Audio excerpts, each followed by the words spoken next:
Pessoal, uma satisfação estar com vocês aqui. Eu quero fazer uma pergunta para vocês. Quem esteve aqui na versão anterior do 1, 2, 3, 4, que vem de outro estado, viu, Cláudio? Você é daqui.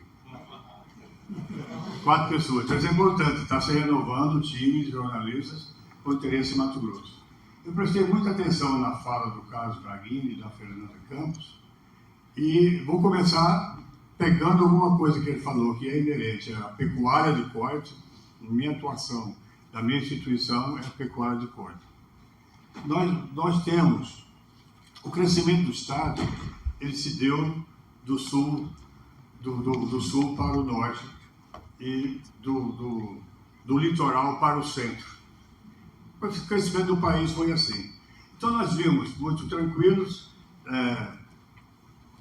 muito distante ainda do princípio da ocupação do Estado da floresta amazônica, e de repente, em 1985, o ministro que faleceu aí há pouco tempo, quase foi prêmio Nobel, nós indicamos ele inclusive, o Alisson Paulinelli, ele conseguiu, com a Embrapa e com mais pesquisadores privados, muitos privados, a história não registra quantos, mas são muitos.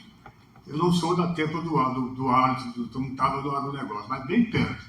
E nós quebramos a acidez do solo, através do calcário, enfim, e adubando isso, e o cerrado, que nós aqui nativos do estado dizíamos que não dava nem calango, ele passou a ser uma terra de altíssima produtividade. Aí muda essa história do Mato Grosso. Nós entramos cerrado adentro e chegamos, sim, né, na saia da noiva, que é a floresta amazônica, dentro do bioma Amazônia, uma floresta de grande porte, e numa vez no evento de zoneamento socioeconômico e ecológico, lá em Alta Floresta, chegou o cidadão e falou: doutor, eu preciso de sua ajuda. Estão querendo embargar o meu armazém, primeiro armazém de grãos em Alta Floresta. Falei: como é que chama seu armazém? Meu armazém chama Boca da Mata. Falei: poxa vida, você está no estado do Mato Grosso, você está no município de Alta Floresta, e você abre sua empresa e põe o nome de Boca da Mata, e eu que vou ter que resolver esse problema? Lamento, amigo, mas nós sempre trabalhávamos na Federação da Agricultura. Fundamos o IMEA e eu fui o primeiro superintendente do IMEA. Falei: infelizmente, você vai ter que fazer as adaptações e atender a legislação. Só falando isso para vocês entenderem como é que foi a velocidade. Só que foi discutido aqui também por Braghini, que ele mostrou o conceito de agronegócio. Sabe quando que surgiu esse conceito? Em 1957. Eu nasci em 55, eu tinha 2 anos. Davis e Goldenberg tratou de criar o que é o agronegócio. Separou muito bem o que é antes da porteira, o que se faz dentro da porteira e o pós-porteira. Setor primário da economia, nós, da agricultura e da pecuária, secundário, a indústria de transformação e terciário, distribuidores. Você percebe? Então não tem, dentro de agronegócio, não, eu também sou agro, não, ele é, eu sou importante, a indústria é importante, não, todos faz parte de uma cadeia produtiva. Na cadeia produtiva da bovinocultura de corte, você tem a indústria de insumos, passa para dentro da porteira, vem a aplicação, a transformação, já agregando valor, e depois que sai, o boi é o único bem de capital que desmonta para usar. O frigorífico desmonta e isso chega na dona de casa no setor terciário. A título de curiosidade, depois dos 30 a gente tem que beber água para falar. Aí tem que botar o óculos aqui, né? Eu me lembrei do número, quando eu estava pensando no conceito que ele demonstrou para vocês, que é o quê? Pegando o preço que recebia o pecuarista em fevereiro de 2005 e pegando o preço que os pecuaristas passam a receber em fevereiro de 2023, o preço recebido, pago pela arroba do boi, chegou em 2023 com um aumento de 390%. Da indústria frigorífica, no mesmo período, 434%. No segmento de distribuição, 711%. Vocês percebem como é que a cadeia é? Nós somos uma cadeia, os 3 setores, mas não há uma governança dentro dessa cadeia. salve-se quem puder. Faz-se uma reunião, teve aqui nessa sala uma reunião para discutir a reforma tributária. Estava o setor primário, o setor secundário, cadê o pessoal do comércio? Não estava. Então, o grande problema do agronegócio, do seu desenvolvimento, do seu crescimento, é essa falta da participação de todos os setores na governança da cadeia. Eu acabei passando aqui, não sei se é o... alguém. Mato Grosso é um estado agroambiental. Pelo seu tamanho, Mato Grosso é só 0,5% menor do que a França. Nós queríamos ter o PIB da França aqui no estado de Mato Grosso. Mas é um estado agroambiental porque nós temos 60,6% de floresta nativa, 1% de cidade, 25,1% de pecuária e 13,13% de agricultura.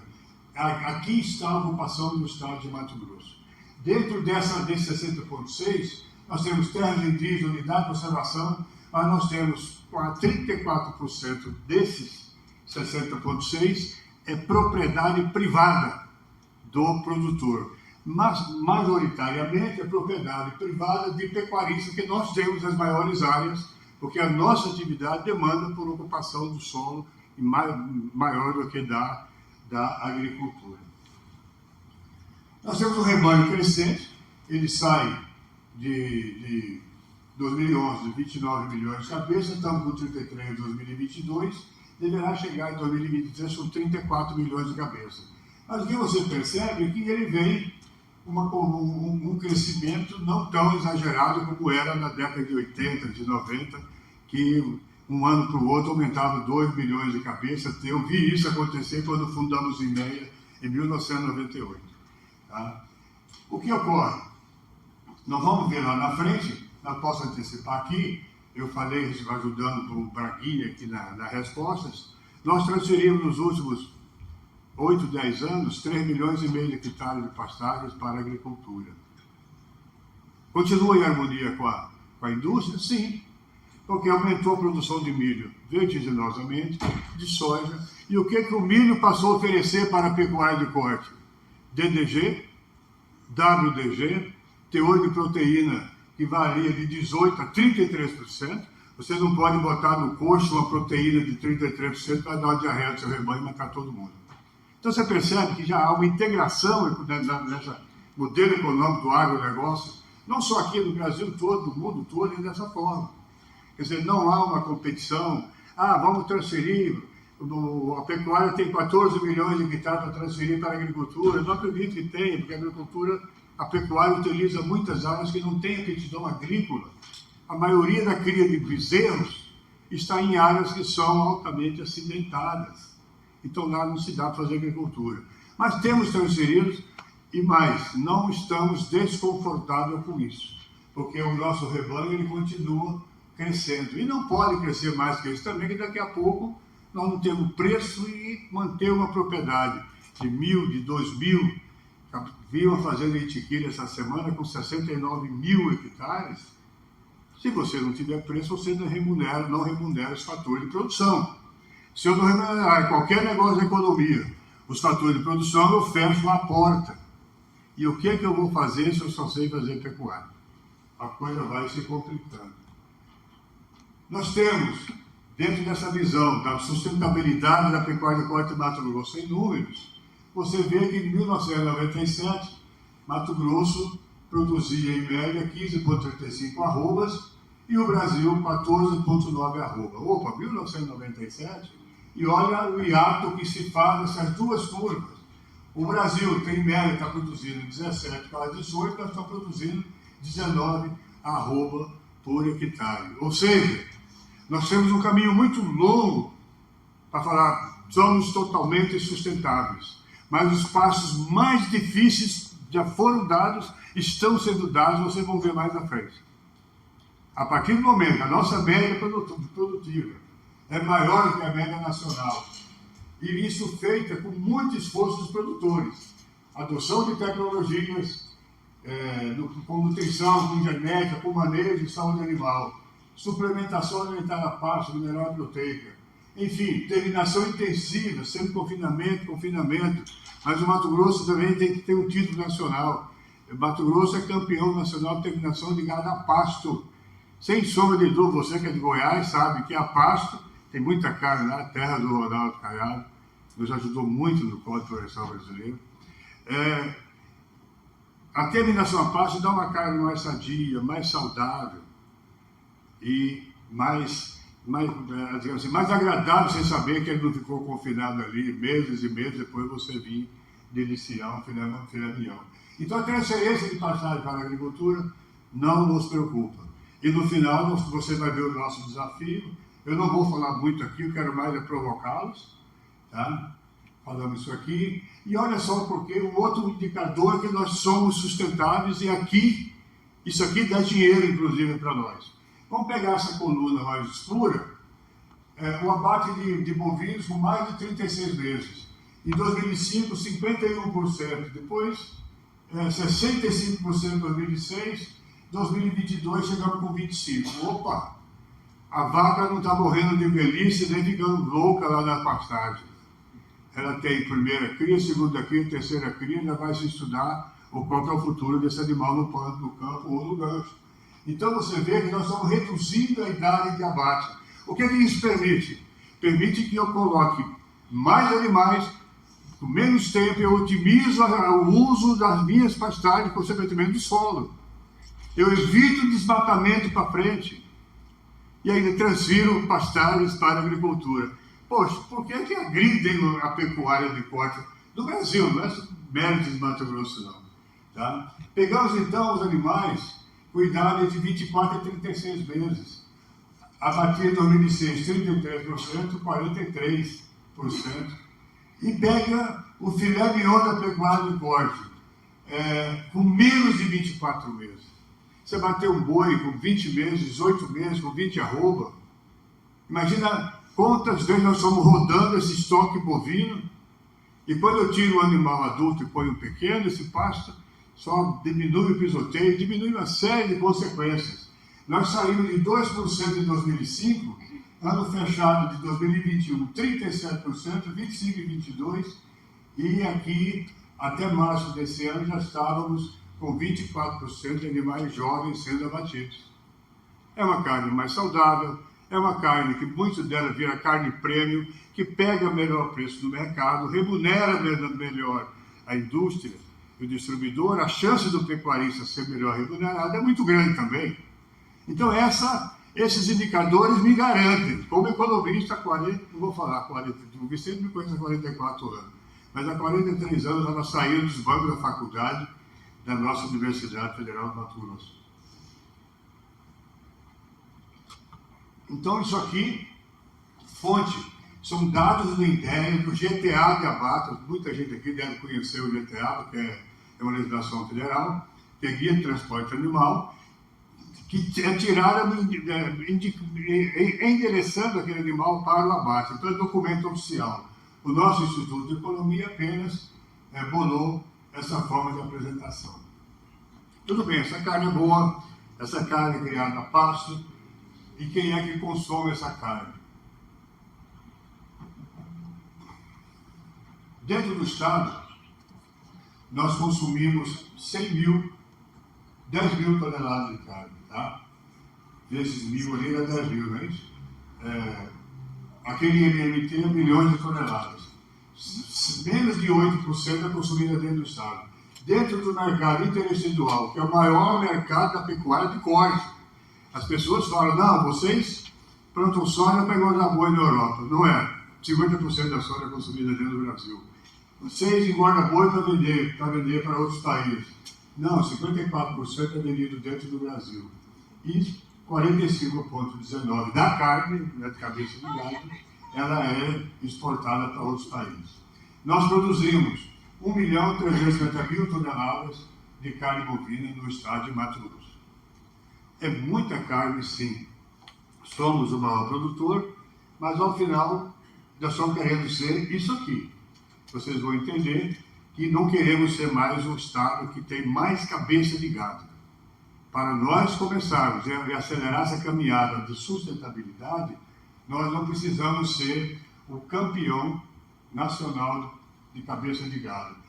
Os preços, esse economista não levanta a mão mais depois de 68, né? Então eu já com a mão no bolso, mas o que eu vejo é que nós não vamos ter uma solução de curto prazo para essa questão de preço da pecuária de corte para o produtor. Segundo dados do CPEA, que é da Exalc, nós temos uma possibilidade de chegar em julho, era com 249, chegamos em Mato Grosso a R$240 a arroba. Já foi 330, já foi 340, ficou um absurdo, chegamos a 350, quem acompanha o mercado vê isso, e estamos aí numa onda de queda do valor da carne. Isso aqui desestimula o nosso público. Nós chegamos lá no interior, com palestras, com professores, com cursos, e a gente quer discutir sustentabilidade e ele tem que investir. Quando ele vê essa realidade aqui, a gente passa a ter problemas.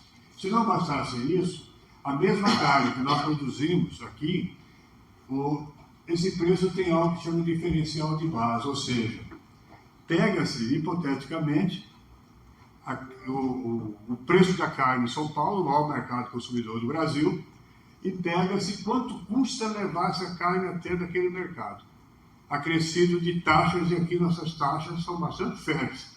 Assim como a agricultura pecuária férreo, aqui a criação de taxas também é. Para ter uma ideia, o boi que vale R$285 a arroba, que valeu em março de 23, a mesma carne aqui é 242. Fatores locacionais também. Não dá para você querer fazer uma mega indústria aqui, com a logística que nós temos, e querer ter os mesmos preços que tem onde vai consumir. O grande problema para nós na reforma tributária, que houve uma pergunta aí. Peraí, se eu mandar o boi para lá, não vai ter imposto aqui, vai ter lá.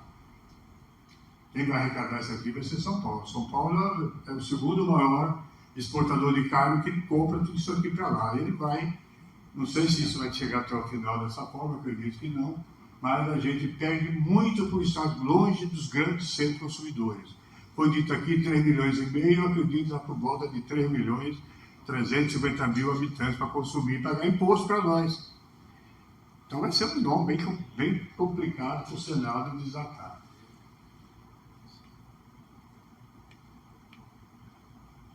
E agora? Socorro aí. Quem pode me ajudar da sala? Volta. Aí. Precisamos também que vocês levem aqui de Mato Grosso, não vale para o Cosme, ele é daqui. Quais pessoas fazem a pecuária de corte no estado? Antecipando, não é mérito de Mato Grosso aqui não, o Brasil todo passa por isso e alguns países produtores. Nós temos em Mato Grosso, antes disso, carne bovina é produzida em todos os municípios brasileiros. Cuiabá tem um rebanho de 112 mil cabeças de gado bovino. Brasília tem um rebanho, inclusive, de elite lá, um produtor que exporta material genético até para fora do Brasil. Então, todo município do Brasil tem produção de carne. Em Mato Grosso, segundo dados do INEA, nós temos 107.383 fazendas com bovino de corte. Não só bovino, tem soja, produtor de soja fazendo pecuária, você deve ter visto isso aí, é a famosa integração lavoura-pecuária, que é muitíssimo bem-vinda. Porque aquela carne produzida lá vai receber ração mais barata, dá renda para ele, mas também oferece ao mercado carne de melhor qualidade. Só que pega o produtor que tem entre uma cabeça de gado e 200 até 250, são 86 mil fazendas. Peraí, que atividade então que a gente pensa quando você fala de pecuária de corte, a sensação que tem que todo mundo é rico, não é assim? Até pela quantidade de terra que nós utilizamos, pode que seja esse o fator que faz as pessoas pensar assim. Mas 86 mil tem até 250 cabeças. Se eu pegar um trabalhador urbano que ganha 2 salários mínimos, a renda final de um caboclo com 200 cabeças é muito próximo disso. Só que ele vai ter que ter, por volta de 250 a 300 hectares de terra, que vale 4 milhões de reais, 2 milhões de reais, dependendo da qualidade do solo. Se ele botasse na poupança, talvez estivesse melhor fazendo isso com 200 cabeças. Estava falando isso aqui nessa sala, o presidente do Conselho de Ciência e Tecnologia do Estado, e aí, quando eu falei esse número para eles aqui, sem mostrar slide, ele falou, cara, essa é a realidade do meu pai. Eu vi que ele foi deputado, é secretário de Estado, meu pai faleceu, e nós fomos ter que fazer o tal do inventário e descobri que ele tinha 200 cabeças de vaca lá, e muito ruim, inclusive. E quando falaram o que ia dar de lucro desse trem, eu falei, minha parte eu vendo para quem quiser comprar dos irmãos. Então, um secretário de Estado, quando eu citei isso aqui, ele deu atestado de que isso aqui é verdade. É uma atividade feita. Os outros que têm maior, acima de 3 mil, sim, tem renda maior, tem facilidade, forma a escala do frigorífico. Se nós avançássemos para quem tem acima de 10 mil, você ia ver que 20 mil ia ter meia dúzia de pessoas ali com isso aí. É a realidade da pecuária de corte. E está havendo saída de criadores? Como é que está esse movimento assim? Passando para a agricultura, como é que está isso? Teve um momento, 2 anos atrás, que terra com aptidão agrícola estava valendo 1.000 sacas de soja. Tinha um pecuarista pequeno, que eu nem podia fazer um trabalho com ele lá, que não tinha escala suficiente para tomar crédito. Ele vendeu a fazenda dele, que era bem arrumadinha para plantio de soja, 40 hectares por 1.000 sacas de soja cada hectare. Quando acontece um fenômeno desse, não é duradouro isso. Ele vem e sai muita gente. Só um pouquinho, conexão. O que acontece muito é o arrendamento. Porque a pessoa tem um apego à terra. O pecuarista, aquela musa da casinha branca com varanda, aquilo lá, eu era guri, eu via o povo cantando aquilo. Estou com 68 anos, vejo as pessoas cantando isso. A pessoa quer ter o canto dele, quer manter isso aí. Mas a forma de arrendamento é muito útil, porque degrada a pastagem, e quando degrada, ele não está capitalizado para fazer reinvestimento. E a renda dele não dá, mas sempre diminuindo, essa renda passa a ser decrescente. Então ele acaba arrendando. Ok? O senhor falou que ia provocar a gente, permita provocar também. Sim. O Brasil confinou no ano passado quase mais de 7 milhões de cabeças, 4% em relação a 2021. O senhor é contra o confinamento? E se for, por quê? Se eu sou contra? O confinamento, e se for, por quê? E aproveitando o meu embalo aí, o senhor também, no caso, o senhor seria a favor do plantio direto? Já mudando um pouquinho a pergunta. Sou a favor de tudo que você falou aí. Plantio direto, o confinamento. E o confinamento, além disso, tem um semi-confinamento. O confinamento não é só você terminar gado numa estação de seca. Para isso ele já é importante. Porque nós não temos interesse da pecuária de corte que os nossos clientes da gôndola do supermercado, que vai comprar a picanha, que agora está sendo de graça, né? Então está se recebendo aí, financiada pelo poder público. Então, quando você passa a consumir outras carnes por falta do produto, você tende a, num momento qualquer, essa pessoa não voltar ou passar a consumir, até porque são mais baratas, suína, de aves, etc. Então, o confinamento tem essa função de manter o mercado atendido. Claro que vai ser uma carne mais cara, tem mais qualidade, etc, etc. Então, sou favorável para dar uma folga para as pastagens, faz-se o semi-confinamento, que põe no coxo até no pasto, e com isso você dá folga para a pastagem. Beleza, você vai ter condições de recolocar seu gado lá com menos tempo. Plantio direto. Foi a primeira bandeira da sustentabilidade do agronegócio brasileiro. Porque você deixou de revolver o solo e, por conseguinte, evitar uma série de consequências no período de chuva, por exemplo. Tá? E também o plantio direto reduz custos. E o plantio direto permite que, dentro da fazenda de agricultura, nós temos condições de fazer uma safra de pasto, capim rusiziense, que é muito bom para terminação de gado. Então, o agricultor, isso aqui no eixo da 163, no eixo da BR-070, que é a grande produção de soja, está nessa região, um pouco da 364, você via antes, era sorgo, fazendo como cobertura. Hoje você vê o capim rusiziense, o rusiziense. Então, na verdade, a gente apoia por isso. Dá para fazer uma safra de boi na agricultura e dá para você manter o produto, o consumidor abastecido. Eu estou ficando atrasado aqui. A importância do Mato Grosso com a sua agricultura, com a sua pecuária. Saldo da balança comercial de Mato Grosso no período de 2010 a 2023 e saldo da balança comercial de São Paulo. O agronegócio realmente e a pecuária de corte tem um papel importante nesse quesito aí. Giovanni Weber, Santa Cruz do Sul, sou de pequena propriedade rural, comparado às fazendas aqui, mas a gente se sustenta lá. Você falou que a carne, quase toda, a boa parte é exportada, ou vai para São Paulo. Dá 1.500 quilômetros por aí, isso vai tudo por caminhão, não tem outro jeito. Infelizmente, não tem outro jeito ainda, tá? Mas isso em breve vai estar resolvido. Mas é um entrave para nós. Mas também ela vai para a China, e é um pouquinho mais longe. E é o nosso maior consumidor, o maior cliente que o Mato Grosso tem de exportação de carne. Quando coloca o PIB do Brasil, a balança comercial do Brasil, olha só, se nós tirássemos essa faixa azul, como é que ficava o resultado do Brasil? Bem rapidamente, quando o tempo está acabando, vocês veem a importância do Estado de Mato Grosso enquanto um agente econômico, enquanto negócios de toda a ordem acontecendo, como foi falado aqui pelo Carlos Braguini. A gente sabe que a coisa, se tirar a pecuária e a agricultura do Mato Grosso, o Brasil inteiro vai sofrer com isso e clientes internacionais não vão conseguir comprar. Em 2021, eu recebi um convite para fazer uma palestra lá em Marabá, no Pará, quando foi criada uma associação nos moldes da Acrimata, e nós contribuímos... Eu estava lá, professor. Lá no Marabá? Lá na nossa fazenda da Acripará. Da Acripará. Eu estava lá. Então, eu fui para Marabá e pediram que eu fizesse uma palestra sobre a pecuária, etc., aqui, como é que nós somos organizados, instituição de classe, etc.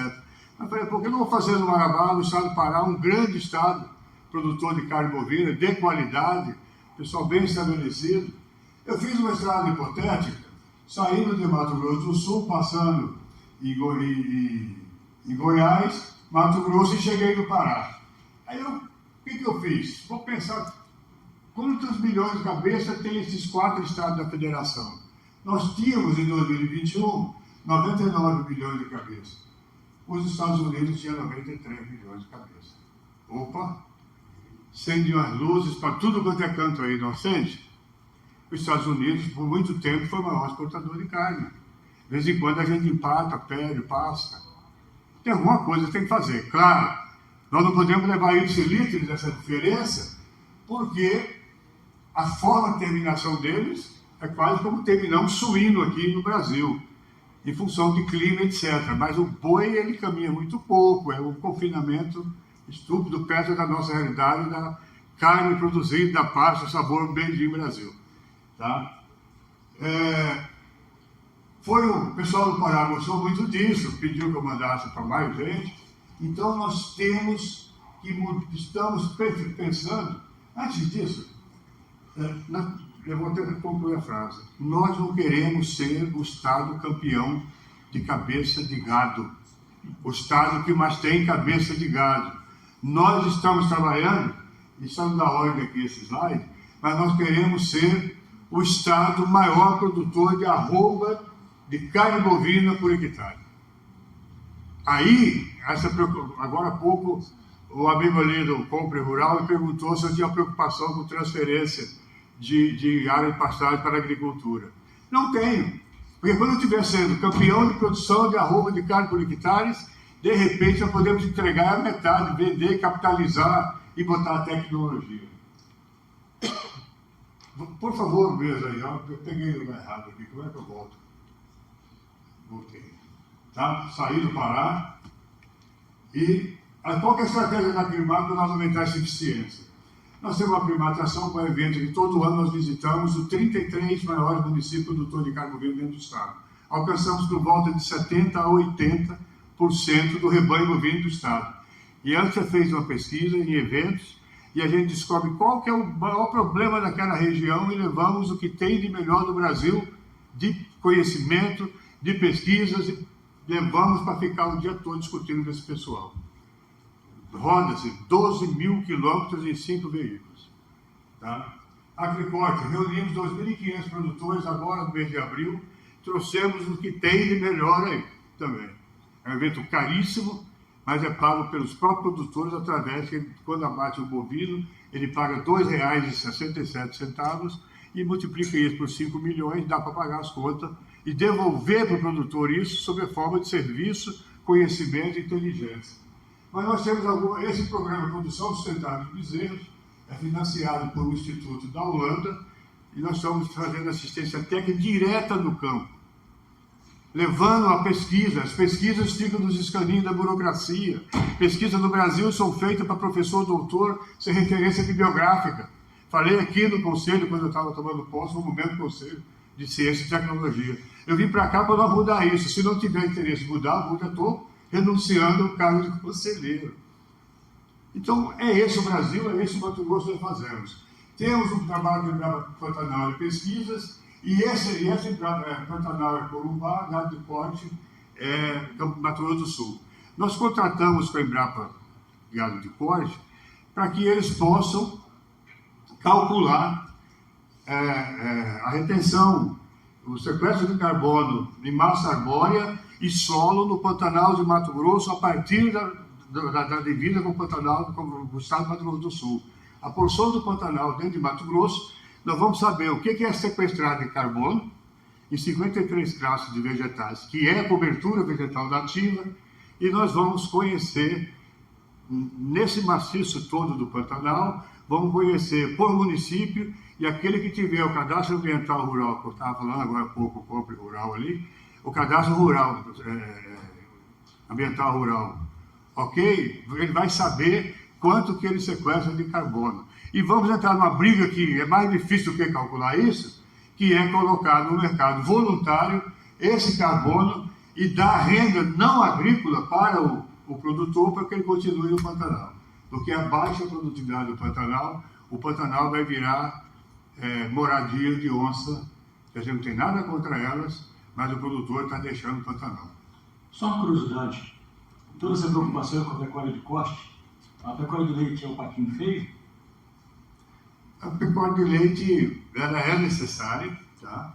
Mas assim, eu tenho poucas informações dela, porque o dia a dia da nossa instituição é a de corte, tá? Mas ela tem uma instituição parecida com a nossa, a Afroleite, e eles têm, é formada majoritariamente por pequenininho produtor mesmo, os assentamentos, inclusive, para produtor de leite.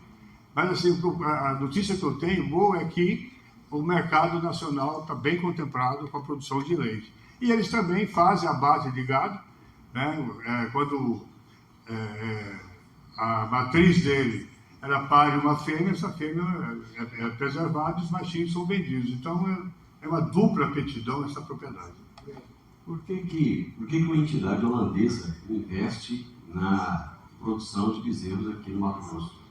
Holandesa, francesa, é o seguinte, porque eles têm uma dívida. Primeiro, eu abro o jogo com eles, quando nós propusemos um projeto e vieram duas instituições.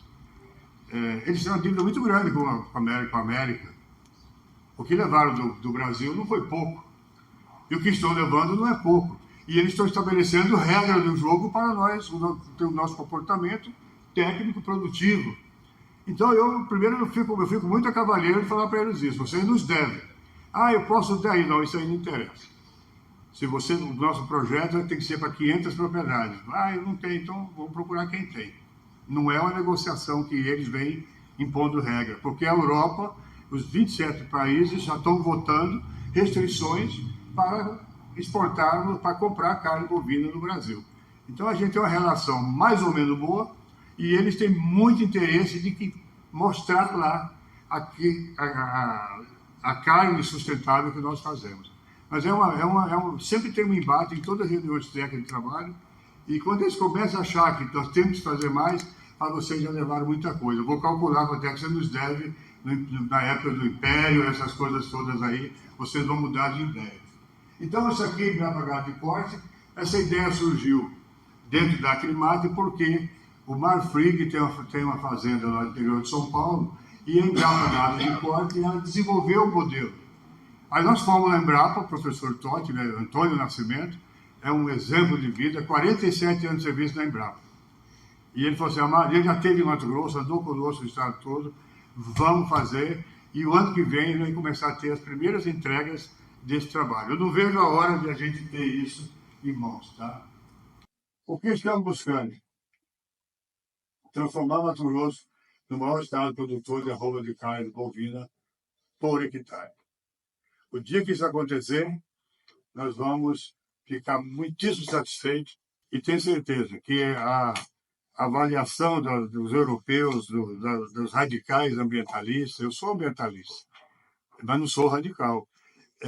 Nós vamos ter uma qualidade de carne melhor ainda, porque a marca do bovino não vai ser na anca, o produtor não recebe do frigorífico o couro, aonde ele marca o boi dele lá em Goiás, não é na paleta, é na anca, você já deve ter visto isso lá na Goiás, tá bom? Gente, muito obrigado. O tempo aqui a gente poderia trabalhar um pouco mais rápido para ser mais compreensível, mas aquele cidadão, ele que me pauta quando você precisar falar, procure o Augusto vai falar e vai pedir, enfim, coloque suas demandas na mão do Augusto, nós vamos trabalhar de graça para você. Tá bom? Muito obrigado. Hein? Vai ficar mais